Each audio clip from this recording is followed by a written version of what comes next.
रात के 12 बज चुके थे। भाई ने धीरे से मेरे कमरे का दरवाज़ा खोला और अंदर आकर मुझे सोता हुआ देखकर अंदर से दरवाजे की कड़ी लगा दी। मैं भी सोने का नाटक ही कर रही थी। कमरे में हम दोनों के सिवा और कोई भी नहीं था। मुझे अच्छे से मालूम था कि मेरा भाई आधी रात को मेरे कमरे में किस लिए आया है। मैं भी बिस्तर पर आंख बंद करके ऐसी पड़ी थी जैसे बहुत ही गहरी नींद में हूँ। उसके बाद जो भाई मेरे साथ करने वाला था वो मुझे मालूम था, पर मैं भी उसे रोकने की कोशिश नहीं करती थी। क्यों नहीं रोकती थी, इसका जवाब आपको कहानी में आगे मिलेगा। आखिर ये सब कैसे शुरू हुआ और भाई को सबसे ज़्यादा मेरे में क्या पसंद था। पूरी कहानी जानने के बाद आपके होश उड़ जाएंगे कि कैसे उसने मुझे सिर्फ अपनी उंगली से। हेलो दोस्तों, मेरी उम्र 21 साल थी। मैं सेकंड ईयर की स्टूडेंट थी। उन दिनों गर्मी शुरू हो चुकी थी, इसलिए हमें कॉलेज से छुट्टियां मिल गई थीं। रोज़ की तरह आज भी पूरे घर की सफाई करने के बाद मैं अपने बिस्तर पर आराम कर रही थी। थकावट इतनी ज़्यादा थी कि ऐसा लग रहा था जैसे पूरा बदन अकड़ गया हो। मैं अपने बिस्तर पर लेटकर सुकून पाने की कोशिश कर रही थी और हाथों से अपने सिर की मसाज कर रही थी। तभी मेरी एक कराहती आवाज़ सुनकर मेरा भाई विक्की बंद कमरे में आया और कहने लगा, क्या हुआ दीदी, तबीयत तो ठीक है? मैंने कहा, क्या बताऊं भाई, मम्मी सारा काम मेरे सर पर डालकर चली जाती है। कॉलेज की छुट्टियां क्या हुई, सारे घर की जिम्मेदारी मुझ पर आ गई है। ऊपर से मुलाजिम भी छुट्टी पर है। मुझसे नहीं होते ये घर के काम। मेरी बात सुनकर वह मेरे पास बैठ गया और कहने लगा, मेरी प्यारी बहन, कोई बात नहीं, मैं अब भी तुम्हारे लिए दूध लेकर आता हूँ, उसे पियोगी तो सुकून मिलेगा। विक्की की बात सुनकर मैं मुस्कुरा दी और कहा, बस तुम खाना बाहर से ले आना, मैं थोड़ी देर सो जाऊंगी। इसके बाद वह वापस दूध लेकर आया। उसे देखकर मुझे उस पर बहुत प्यार आया। सच में दुनिया में बहुत कम ही ऐसे भाई होते हैं जो अपनी बहनों का इतना ख्याल रखते हैं। मैंने उसे ढेर सारी दुआएं दी और उसका लाया हुआ दूध पीने लगी। दूध पीने के बाद मैंने गिलास एक साइड पर रखा और लेट गई। विक्की कहने लगा, चलो मैं तुम्हारा सिर दबा देता हूँ, तुम आराम से सो जाओ। वह मेरे सिरहाने बैठ गया और अपने हाथों से मेरा सिर दबाने लगा। मुझे धीरे धीरे सुकून मिलने लगा और दर्द भी कम होने लगा। मैं आंखें मूंद कर सोने लगी और गहरी नींद में चली गई। मुझे पता ही नहीं चला कि घंटों तक मैं सोती रही। मेरी आंख मम्मी की आवाज़ से खुली। मैं हड़बड़ाकर उठी। सिर बुरी तरह बोझिल हो रहा था। घड़ी पर नज़र डाली तो रात के 9 बज रहे थे। मुझे एकदम झटका सा लगा। बड़ी अजीब बात थी कि पापा ऑफिस से वापस आ चुके थे। शायद थकावट की वजह से मुझे वक्त का एहसास ही नहीं हुआ। जैसे ही उठकर 2 कदम चली, मुझे चक्कर आ गए। आंखों के आगे अंधेरा छा गया। अगर दीवार का सहारा न लिया होता तो यकीनन गिर जाती। फ्रेश होकर बाहर आई तो देखा खाने की टेबल पर सब मेरा ही इंतज़ार कर रहे थे। मैं जाकर आराम से कुर्सी पर बैठ गई। विक्की मुझे देखकर मेरी प्लेट में खाना डालने लगा। फिर मम्मी से कहने लगा, मम्मी, अन्नू पर काम का बोझ थोड़ा कम डाला करें। अगर अन्नू नहीं आ रही है तो उसकी जगह किसी और को रख लें। यह बेचारी सारा दिन काम करके थक जाती है। देखें तो इसकी रंगत भी पीली पड़ चुकी है। मेरी हालत वाकई ख़राब हो चुकी थी। मैं बहुत थकी हुई महसूस कर रही थी। मम्मी और पापा दोनों ही जॉब करते थे, क्योंकि सिर्फ पापा की नौकरी से घर चलाना मुश्किल था। ऊपर से हमारी पढ़ाई के खर्चे भी कुछ कम नहीं थे, इसलिए मम्मी भी उसी कंपनी में काम करती थीं जहां पापा नौकरी करते थे। मैं और विक्की कॉलेज जाते थे, मगर अभी गर्मियों की वजह से छुट्टियां थीं, इसलिए हमें घर पर ही रहना पड़ रहा था। मैंने यह बात नोट की थी कि पिछले कुछ दिनों से विक्की मेरे साथ कुछ ज़्यादा ही जुड़ गया है। जब से मेरी छुट्टियां हुई थीं, वह मेरा बहुत ख्याल रखने लगा था। अगर मैं घर का कोई काम कर रही होती तो आकर मेरी मदद करने लगता। अगर मैं थक जाती तो मेरा सिर दबाने लगता। मैं उसे मना करती, मगर वह कहता, नहीं, तुम थक चुकी हो, इतना काम करती हो, मेरा हक है कि मैं तुम्हें सुकून पहुंचाऊं। मैं भी चुपचाप लेटी रहती। लेकिन एक रात जो कुछ हुआ उससे मेरे होश उड़ गए। क्या विक्की कभी ऐसा कर सकता है? उस रात मैं अपने कमरे में सो रही थी। आधी रात को मुझे महसूस हुआ जैसे कोई मेरे कमरे में आया हो। वह आहिस्ता आहिस्ता चलता हुआ मेरे बिस्तर के करीब आ रहा था। भले ही मैं सोने की कोशिश कर रही थी, मगर मेरा दिमाग पूरी तरह जाग रहा था। मैंने अचानक हड़बड़ाकर आंखें खोल दी। कमरा अंधेरे में डूबा हुआ था। जब मैंने चारों ओर देखा तो कमरे में कोई नहीं था, बस दरवाज़ा थोड़ा खुला हुआ था। मैं हमेशा सोने से पहले दरवाज़ा बंद करके सोती थी, फिर यह कैसे खुल सकता था? नींद से भरी आंखों से उठकर मैंने दरवाजे को बंद किया और लॉक कर दिया। फिर पलटकर बिस्तर पर सोने चली गई। मेरी आंखें बंद होते ही एक बार फिर मुझे किसी के चलने की आहट सुनाई दी, जैसे कोई मेरे बिस्तर के पास बैठ रहा हो। ऐसा लगा जैसे कोई अपना हाथ मेरी ओर बढ़ा रहा हो। डरते हुए मैंने पलट कर देखा, लेकिन वहाँ कोई नहीं था। घबराहट के मारे मेरी सांसें तेज हो गई थीं। मैंने तुरंत उठकर कमरे की लाइट ऑन की, दरवाज़ा खोलकर बाहर भी देखा, मगर वहाँ भी कोई नहीं था। आज से पहले ऐसा कभी नहीं हुआ था जो अब हो रहा था। मुझे प्यास लगी तो मैं कमरे का दरवाज़ा खोलकर बाहर निकली। उसी वक्त विक्की भी अपने कमरे से बाहर निकला। मुझे देखकर उसने पूछा, क्या बात है, आप अभी तक जाग रही हैं? मैंने जवाब दिया, कुछ नहीं, बस ऐसा महसूस हुआ जैसे कमरे में कोई मौजूद हो। पानी पीकर मैं दोबारा कमरे में आ गई और पीछे पीछे विक्की भी आ गया। उसने कहा, आपको डरने की ज़रूरत नहीं है। अगर आपको डर लग रहा है तो मैं आपके पास सो जाता हूँ। मैंने उसे मना करते हुए कहा, नहीं, तुम्हें अपनी नींद खराब करने की ज़रूरत नहीं है। तुम अपने कमरे में जाकर सो जाओ। लेकिन वह ज़िद करने लगा, मैं आपको अकेला किसी भी हाल में नहीं छोड़ सकता। आपकी तबीयत खराब हो सकती है। मैं आपको तकलीफ़ में नहीं देख सकता। आप सो जाएं, मैं यहीं सो जाता हूँ। आखिरकार मैं बेड पर जाकर सो गई। उसने तकिया उठाया और सोफे पर रख कर वहीं सो गया। उस रात मुझे ऐसा महसूस हुआ जैसे कोई मेरे सिरहाने बैठकर मुझे बहुत देर तक देखता रहा हो। उसने मेरे बालों को सहलाया, मेरे चेहरे पर उंगलियां फेरीं और मैं सुकून से सोती रही। यह सब मुझे एक सपने जैसा लग रहा था। अगली सुबह जब मैं उठी तो मेरा मूड बड़ा अजीब था, लेकिन जब मैंने अपने भाई पर गौर किया तो मैं हैरान रह गई। शुक्र था कि मैंने अपने जिस्म को दुपट्टे से ढक रखा था। मेरी कमीज़ बेतरतीब हो चुकी थी। मुझे हैरत हुई क्योंकि आज से पहले मैं कभी इस तरह इतनी गहरी नींद में नहीं सोई थी। आज मैं थोड़ी खुश भी महसूस कर रही थी, लेकिन इसकी वजह समझ नहीं आ रही थी। मैंने उससे पूछा तो उसने कहा, मैं तो रोज़ ही इतना खुश होता हूँ। जिसे आप जैसी बहन मिल जाए वह क्यों ना खुश हो। घर के सारे काम निपटा कर जब मैं बैठी तो विक्की तेल लेकर मेरे पास आ गया। कहने लगा, अन्नू दीदी, अपने बाल खोल लीजिए, मैं आपके सिर में मसाज कर देता हूँ। मुझे उसकी हरकतें अजीब लगने लगीं। मैंने कहा, यह तुम्हारा काम नहीं है, जाओ अपने दोस्तों के साथ घूमो फिरो, मुझे मसाज की ज़रूरत नहीं है। मगर उसने मेरी बात नहीं मानी और ख़ुद ही मेरे बालों से कैचर उतारते हुए कहने लगा, आप नखरे मत किया करें। किस्मत वालों को ही ऐसे भाई मिलते हैं। जब आपका भाई आपके खूबसूरत रेशमी बालों में मसाज करना चाहता है तो आपको क्या समस्या हो सकती है। आ जाइए, मैं आपके सिर की मसाज कर देता हूँ, आपको बहुत सुकून मिलेगा। वह मुझे उठाकर कमरे में ले गया। मैं बेड पर तकिया रखकर लेट गई। मेरे बाल बेड से नीचे लटक रहे थे। वह मेरे सिरहाने बैठकर मेरे बालों की मसाज करने लगा। विक्की मुझसे 4 साल छोटा था, लेकिन मुझे नाम से ही बुलाता था। उसने कहा, आप इतनी प्यारी हैं कि आपको देखकर दिल करता है कि आप हमेशा इसी तरह मुस्कुराती रहें और मैं आपकी लाड उठाता रहूं।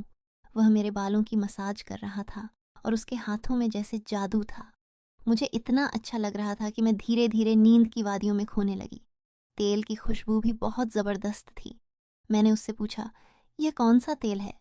वह बोला, यह बहुत ही ख़ास तेल है, ख़ास आपके लिए। आपके जो इतने हसीन बाल हैं ना, यह उन्हीं बालों के लिए बना है।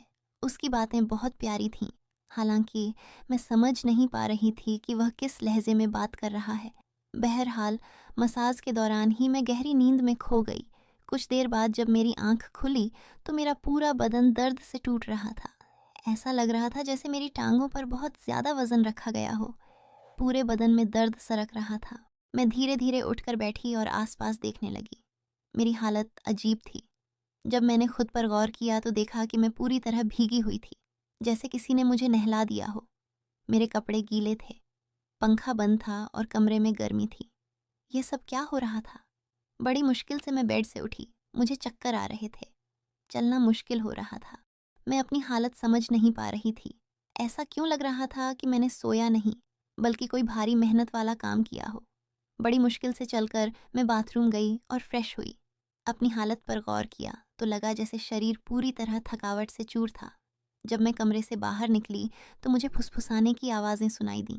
ऐसा लग रहा था जैसे कोई किसी से बात कर रहा हो। घर में मेरे और विक्की के अलावा कोई नहीं था।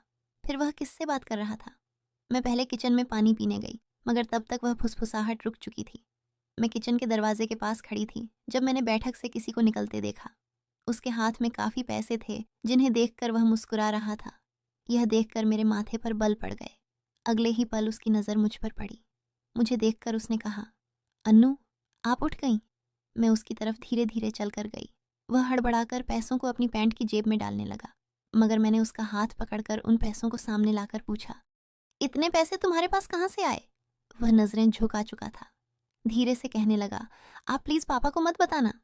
मैं ताज्जुब में थी कि उसने यह पैसे पापा को क्यों नहीं दिए। मैंने सख्ती से पूछा तो वह सहम गया। उसने कहा, ये पैसे तो पापा के एक दोस्त ने कई साल पुराने कर्ज के रूप में लौटाए थे। मैंने सोचा था कि इनसे मोबाइल खरीद लूँगा, लेकिन उसने पैसे मुझे थमा दिए।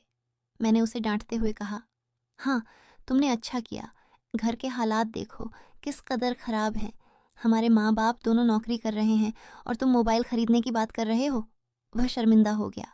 उसी रात मैंने वे पैसे पापा को दे दिए। उस रात विक्की मुझसे कोई बात नहीं कर सका और जल्दी सोने चला गया। अगले दिन मैं किचन में काम कर रही थी जब विक्की अपने दोस्तों के साथ घर में दाखिल हुआ। मैं यह देखकर हैरान थी कि वह अपने दोस्तों को सीधा लाउंज में ले आया था। उस वक्त मैं दुपट्टा उतारकर बर्तन धो रही थी।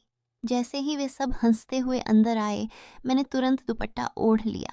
मैंने उसे समझाने की कोशिश की, यह क्या तरीका है? तुम जानते हो इस वक्त मम्मी पापा घर पर नहीं हैं, फिर भी तुम इन लोगों को घर ले आए हो। विक्की तुनक्कर बोला, यह मेरा घर है। जब आपको मेरा ख्याल नहीं है तो मैं आपका ख्याल क्यों करूं? अच्छा, खाना तैयार करो। ये मेरे बहुत ख़ास दोस्त हैं। वह मुझसे काफ़ी नाराज़ लग रहा था, मगर अब मैं क्या करती? खाना तो बनाना ही था। मैं उसके दोस्तों के लिए खाना बनाने लगी। तभी वह बोला, खाना परोसने भी तुम खुद ही आओगी? विक्की का यह रवैया मुझे हैरान कर रहा था। छोटी सी बात पर वह इतना कैसे बदल सकता था? मैंने खाना टेबल पर लगा दिया। मैंने गौर किया कि उसके दोस्त बार बार मुझे घूर रहे थे। वे सभी विक्की की उम्र से बड़े लग रहे थे और अजीब तरीके से मुझे देख रहे थे, जैसे मुझे निगल ही जाएंगे। मैं डरकर अपने कमरे में चली गई और खुद को बंद कर लिया। जैसे ही वे गए, मैं विक्की पर फट पड़ी, दोबारा तुम्हारे ये दोस्त इस घर में नजर नहीं आने चाहिए।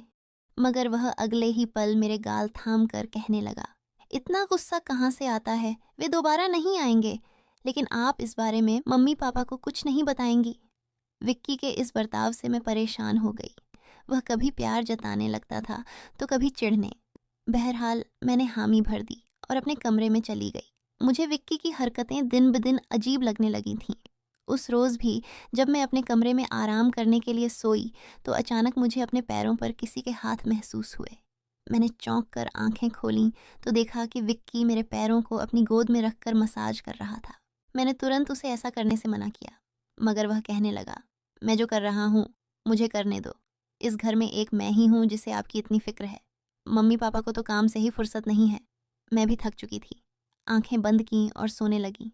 विक्की के हाथों की मसाज से मुझे नींद आ गई, लेकिन जब मेरी आंख खुली तो मेरे होश उड़ गए। मेरा सिर बुरी तरह चकरा रहा था। बिस्तर की चादर बिल्कुल बेतरतीब हो चुकी थी। बिस्तर पर एक शर्ट और एक मेल परफ्यूम पड़ा था। यह सामान किसका था? मैं कुछ बोल नहीं सकी। मेरे सिर में इतनी तेज दर्द था कि मैं फिर से बिस्तर पर गिर गई। ऐसा लग रहा था जैसे किसी ने मुझे बेहोशी की दवा पिला दी हो। पास में फुसफुसाने की आवाज़ें आ रही थीं, मगर कौन बोल रहा था यह मैं पहचान नहीं सकी। मुझे सिर्फ विक्की की आवाज़ सुनाई दे रही थी। ऐसा लग रहा था जैसे वह मेरे कमरे में मौजूद हो और मुझे उठाने की कोशिश कर रहा हो। कुछ देर बाद जब मेरी आंख खुली तो सारा दृश्य मेरी नज़रों के सामने घूमने लगा। मैंने सबसे पहले बेड की तरफ देखा, जहाँ पहले शर्ट और परफ्यूम पड़े थे, मगर अब वहाँ कुछ भी नहीं था। आज फिर मेरी हालत बहुत अजीब थी। मैं कोई बच्ची नहीं थी जो यह सब कुछ समझ न पाती। घर में मेरे और विक्की के अलावा और कोई नहीं था। फिर मेरे सोने के बाद ऐसा क्या होता था कि मेरा पूरा शरीर पानी से नहला दिया गया हो? सिर्फ इतना ही नहीं, मेरा शरीर दर्द से चूर था और रंगत भी बिल्कुल पीली पड़ चुकी थी। दिन ब दिन विक्की मेरे करीब आने की कोशिश कर रहा था, मगर मैं हर बार कोई न कोई बहाना बनाकर अपने कमरे में चली जाती थी। मेरे दिमाग में अजीब अजीब से विचार आने लगे थे। तबीयत भी काफ़ी ख़राब रहने लगी थी। मेरी हालत देखकर माँ भी परेशान हो गई। उन्होंने कहा कि वह अगले दिन ऑफिस से छुट्टी लेकर मुझे डॉक्टर के पास ले जाएंगी, ताकि पता चल सके कि मुझे क्या समस्या है। उस रात मैं बार बार उठ रही थी और ठीक से सो नहीं पाई। अगले दिन मेरे माता पिता हमेशा की तरह अपने काम पर चले गए। मुझे लगा शायद उन्हें मेरी परवाह नहीं थी। आखिरकार मैं खुद ही डॉक्टर के पास गई। वहाँ अल्ट्रासाउंड से पता चला कि मैं गर्भवती हूँ। यह सुनकर मेरे होश उड़ गए। आखिर यह सब मेरे साथ कौन कर सकता था?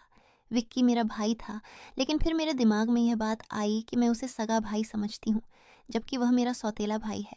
विक्की मेरी माँ की दूसरी शादी से था, जबकि मैं उनकी पहली शादी की औलाद थी। इस तरह की बातें मुझे गलत सोचने पर मजबूर कर रही थीं। मुझे समझ नहीं आ रहा था कि यह बात मैं अपने माता पिता को कैसे बताऊं। विक्की जब भी मेरे पास बैठता तो कभी मेरा हाथ पकड़ता तो कभी मेरे गाल खींचने लगता। मैं पहले इन बातों को हल्के में लेती थी, मगर अब सब कुछ अलग नज़र आ रहा था। एक दिन मैं अस्पताल गई और अबॉर्शन से पहले डॉक्टर से कहा कि इस बच्चे का डीएनए टेस्ट किया जाए।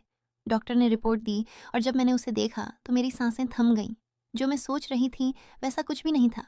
बच्चा विक्की का नहीं था, लेकिन फिर सवाल उठा, यह किसका था? मैंने इस गुत्थी को सुलझाने के लिए अपने कमरे में मोबाइल का कैमरा फिट कर दिया। मुझे सच जानना था।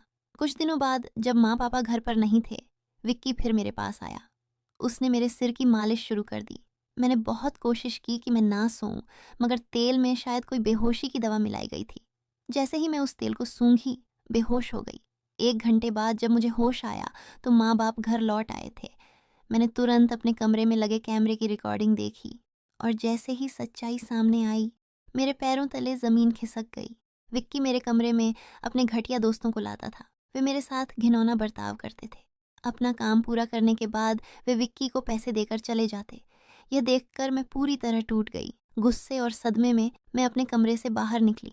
मैंने विक्की का गिरेबान पकड़ा और थप्पड़ों की बरसात कर दी। मम्मी पापा भी यह सब देखकर दौड़ कर आए। पापा ने मेरे हाथ पकड़ लिए और गुस्से में कहा, होश में हो क्या? पागल हो गई हो? क्यों मार रही हो इसे? मैं रोते हुए चिल्लाई, आप देखिए यह जलील इंसान मेरे साथ क्या कर रहा है। मैंने उन्हें कैमरे की रिकॉर्डिंग दिखा दी। वीडियो देखकर माँ फर्श पर गिर पड़ी। पापा को भी अपनी आंखों पर यकीन नहीं हो रहा था। गुस्से से भरे पापा ने विक्की को पकड़कर पीटना शुरू कर दिया। उसके मुंह और नाक से खून बहने लगा।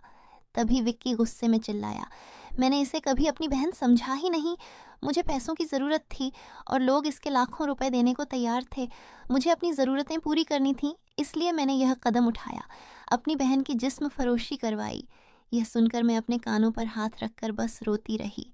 पापा ने उसे इतना मारा कि वह लहूलुहान हो गया, मगर जैसे तैसे वह खुद को छुड़ाकर घर से भाग गया। उसके बाद वह कभी भी उस घर में लौट कर नहीं आया। मेरे पेट में पल रहा बच्चा नाजायज़ था। मैंने उसका अबॉर्शन करवा दिया, मगर विक्की ने मेरे साथ जो घिनौना खेल खेला था, वह मेरे मन से मरते दम तक नहीं मिटेगा। भाई वही होता है जो आपका सगा हो और आपकी इज्जत करे। किसी भी अनजान मर्द के सहारे अपनी जवान बेटी को छोड़ना बहुत बड़ी गलती है, क्योंकि ऐसे शैतानी मर्द हर वक्त इसी ताक में रहते हैं कि किसी बेबस और मासूम लड़की की इज्जत को नीलाम कर सकें। मैं अपने सभी सुनने और पढ़ने वालों से यही गुजारिश करूंगी कि अपनी बेटियों का हमेशा ख्याल रखें, उन्हें पर्दे में रखें और कभी किसी अनजान मर्द के सहारे अकेला न छोड़ें। इस पूरे मामले में गलती किसकी थी? मेरे माँ बाप की, जो पैसा कमाने की दौड़ में बच्चों से बिल्कुल बेफिक्र हो गए थे, या फिर मेरी, जो अपने सौतेले भाई के साथ अकेली इस घर में रहती थी और उस पर हद से ज़्यादा भरोसा करती थी? मैंने उसे हमेशा सगा भाई समझा, मगर वह मेरा भरोसा तोड़ गया। तो दोस्तों, अपनी और अपने परिवार की सुरक्षा को लेकर हमेशा सतर्क रहें।